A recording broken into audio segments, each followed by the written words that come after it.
तो नमस्कार दोस्तों, आज हम जो अपना अमेरिकन वार ऑफ इंडिपेंडेंस जो वाली हिस्ट्री का सीरीज चल रहा था उसका नेक्स्ट पार्ट पढ़ेंगे।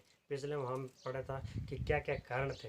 हम कारणों पर चर्चा की, किस प्रकार दमनकारी नीति, आर्थिक शोषण तथा बाकी चीज शासन प्रणाली में दोषों पर चर्चा किया। आज हम चर्चा करेंगे इसकी शुरुआत कैसे हुई। इसकी शुरुआत हुई 17 अप्रैल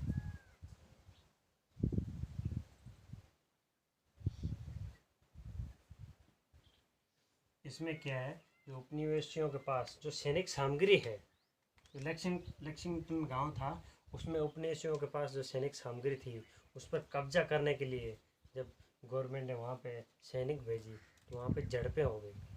जो स्वयं सेवक थे और सेना को भी झड़पें हो गई, इसमें 5 से 8 नागरिक मारे गए। इसके बाद जो हमने पिछली वीडियो में पढ़ा था, सेकेंड कॉन्टिनेंटल कांग्रेस का आह्वान किया गया तथा उसमें 4 जुलाई 1776 को जो 13 उपनिवेश थे उनकी स्वतंत्रता घोषित की गई। तो यही से ये मेन कहानी यही है। 17 अप्रैल 1775 को जो लैक्सिंगटन युद्ध है उसमें जो झड़प हो गई उसमें 5 से 8 नागरिक मारे गए। उसी समय इसका आगाज हो गया सेकेंड कॉन्टिनेंटल कांग्रेस के द्वारा। नेक्स्ट है बंकर हिल की लड़ाई। तो सेकेंड कॉन्टिनेंटल कांग्रेस में जॉर्ज वॉशिंगटन को अपनी सेना का अमेरिका ने सेनापति नियुक्त किया था। तो उसने बंकर हिल की लड़ाई हार गया, उसके बाद ब्रुकलिन हार गया। इसके कारण इसको न्यू जर्सी खाली करना पड़ा। कौन सा इलाका? न्यू जर्सी खाली करना पड़ा। नेक्स्ट है ट्रेटन तथा प्रिस्टन, इसमें विजेता था। इन दोनों में हारा, इसमें विजेता था।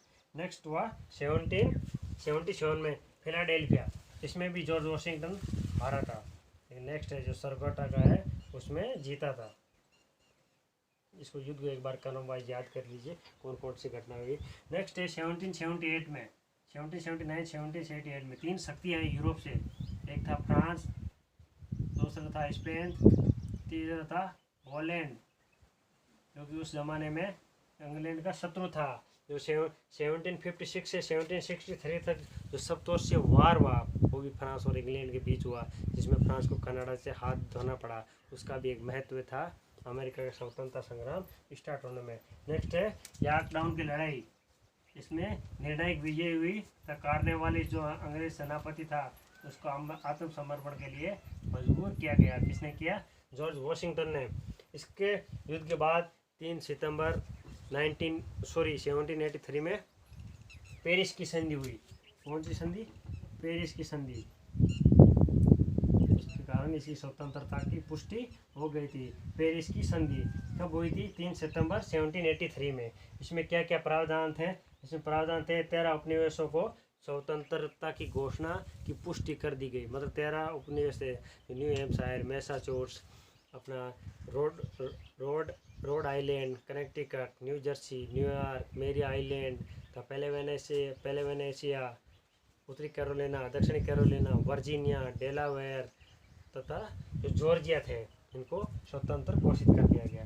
नेक्स्ट है इसमें फ्रांस को क्या लाभ हुआ? फ्रांस को वेस्ट इंडीज में सेंट लूसिया तथा टोबैको का इलाका मिला तथा अफ्रीका में सेनेगल, ये था वेस्ट इंडीज तथा ये था अफ्रीका में, ये इलाका इसको मिला। नेक्स्ट है स्पेन को एक तो फ्लोरिडा मिला, फ्लोरिडा द्वीप, तथा दूसरा भूमध्य सागर में मीनार का द्वीप इनको स्पेन को मिला। नेक्स्ट है एहोया नदी के किनारे इसकी अमेरिका की सीमा को डिसाइड किया गया था तथा अमेरिका के मछुआरों को न्यू फाउंडलैंड तथा लॉरेंस की खाड़ी में मछली पकड़ने का अधिकार दिया गया था। अभी हम चर्चा करेंगे अंग्रेज क्यों हारे। अंग्रेज हारने का सबसे बड़ा कारण था जो सम्राट था जॉर्ज तृतीय तथा जो प्रधानमंत्री था लॉर्ड नॉर्थ, उसकी दुराग्रहपूर्ण नीति, अयोग्य थे वो, दूरदृष्टिता की कमी थी उनके पास, इस कारण वो हारे।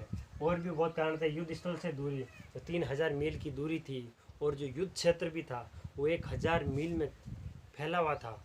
तो इस प्रकार वो कितना लंबा चौड़ा एक इलाका हो गया, जिसके कारण वो युद्ध में उतना फोकस नहीं कर पाए। जो भी लॉजिस्टिक सपोर्ट है वो उनको प्रोवाइड नहीं कर पाए, वहाँ की जो सेना लड़ रही थी। इस कारण एक हो गया मेन कारण ये। दूसरा जातीय समान थी। जो सैनिक थे उनमें ये भावना थी, क्योंकि कुछ भी उधर भी परेशान थे सैनिक, जो जिस कारण वहाँ पे जो उपनिवेश के लोग वहाँ पे पहुँचे, इंग्लैंड के लोग, धार्मिक जो प्रताड़ना, जो युद्ध थे यूरोप में, बेचे जाने का डर, आर्थिक लाभ कमाने के कारण वो वहाँ पे गए। वो सेम कंडीशंस उनमें थी, वो जातीय समानता भी थी। इसलिए जो सैनिक थे उनमें उतने प्रोफेशनलिज्म की भावना नहीं थी, इस कारण उन्होंने डेडिकेशन के साथ लड़ाई नहीं लड़ी। ये एक मेन कारण था। नेक्स्ट है जॉर्ज वॉशिंगटन का नेतृत्व है। जब द्वितीय जो कॉन्टिनेंटल कांग्रेस हुआ 10 मई 1775 फिलाडेल्फिया में, उसमें निर्णय लिया कि जॉर्ज वाशिंगटन को सेनापति घोषित किया जाए। उसके कुशल नेतृत्व है तथा जो सैनिक गुण था उसके कारण भी एक बहुत बड़ा बेनिफिट मिला अमेरिका। नेक्स्ट, अंग्रेज सेना नायकों का अयोग्य होना। अंग्रेज जो सेना नायक थे अयोग्य थे। सबसे बड़ी कमी थी वहाँ का जो युद्ध मंत्री था वही अयोग्य था, क्योंकि यहाँ की सेनाओं ने, यहाँ के जो सैन्य अधिकारी उनको पत्र भेजा कि क्या कारण प्रॉब्लम है, क्या यहाँ पे कंडीशंस चल रही है उनका, उन्होंने कोई भी जवाब नहीं दिया। उनको देखा तब नहीं, क्योंकि वो क्या चीज़ की ज़रूरत है उसका पता नहीं चला। नेक्स्ट है विदेशी सहायता। विदेशी सहायता 1778 में फ्रांस ने दी, 1779 में स्पेन ने दी, 1780 में हॉलैंड ने दी। इनके जो शक्तिशाली तीनों मिलने के बाद एक जल्द बेड़ा बना, इसके कारण फिलाडेल्फिया वगैरह बहुत सारे इलाके खाली करवा लिए गए। इस प्रकार विदेशी सहायता भी है। नेक्स्ट है राजनीतिक मतभेद। जो पॉलिटिकल जो लीडरशिप था इंग्लैंड का, उसमें कुछ युद्ध करने के पक्ष में थे तथा विपक्ष में थे, इस कारण वो पूरा शक्ति से उसको नहीं दबा पाया। नेक्स्ट है शक्ति विभाजन। उस समय जो बाकी, क्योंकि इंग्लैंड का सूर्य तो कभी अस्त होता नहीं था, तो बाकी जगह भी विद्रोह की चिंगारियाँ फूट रही थी। इंडिया में भी जो मराठा वार, मैसूर वार वो चल रहा था, इससे पहले कर्नाटक वार ख़त्म ही हुआ था, तो इस कारण ये मतभेद चल रहे थे। शक्ति विभाजन हो गया। छापामार युद्ध पद्धति, क्योंकि वहाँ पे जंगली इलाका था, तो पहाड़ी ऊपर खाबड़ इलाके भी था, बर्फीला इलाका था, कहीं गर्मी थी तो कहीं एकदम मीडियम टेम्परेचर वाला वातावरण था। तो वहाँ पे जो जंगलों के कारण जो वहाँ के लोग थे, जो रेड इंडियंस थे, उनसे उन्होंने जो गुरिल्ला पद्धति सीखी, जो छापामार युद्ध प्रणाली थी वो सीखी थी। हमने पढ़ा था जो इटली का एकीकरण हुआ, बिस्मार्क वो भी दक्षिण अमेरिका गया था, जो गुरिल्ला युद्ध पद्धति सीख के आया तथा नेपल्स तथा सिसिली को अपने आधिपत्य में किया था। उसी प्रकार वो जो नॉर्थ अमेरिका वाले थे वो भी छापामार युद्ध प्रणाली में बिल्कुल निपुण थे, जिसके कारण वो पराजय का सामना करना पड़ा अंग्रेजों का।